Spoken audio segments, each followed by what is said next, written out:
I've been going to Classics Lanes since I was about 10 years old with my parents, but I only started to go every single week at about age 13. At first, the place seemed kind of run down and eerie on the outside.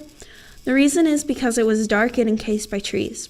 I could still smell the cigarette smoke in the air by the front door, and as soon as I walked in, the carpet had a lot of old stains like gum stepped on for years, and it smelled of stale beer, but also of this burnt oil or hair in the bowling alley, and the noise level was louder than an entire elementary school in the gymnasium.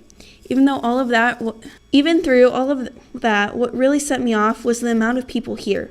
It was the most I've ever seen in one place all at once. Back then, everything that made classic lanes used to scare me. Now though, it wouldn't be classic if these smells and sights weren't here anymore. The people here are like family, loose of the term, but to me, all the league members hang out with only the league members they are associated with.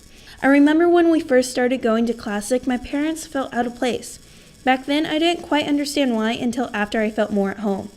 After I did, I realized that those on the outside have yet to prove themselves.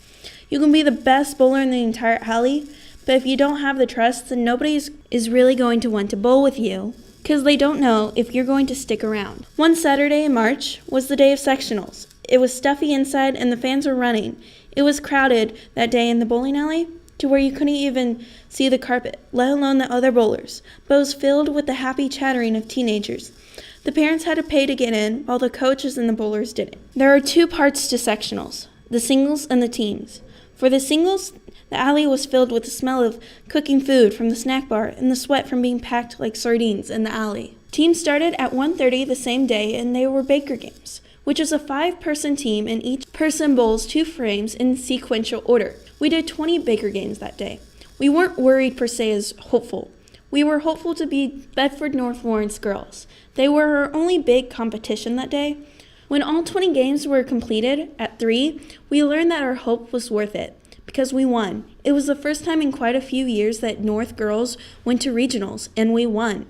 I don't think I want to ever change Classic Lanes as my sense of place, because to me, I cannot imagine my life without ever being here, let alone without bowling in my life.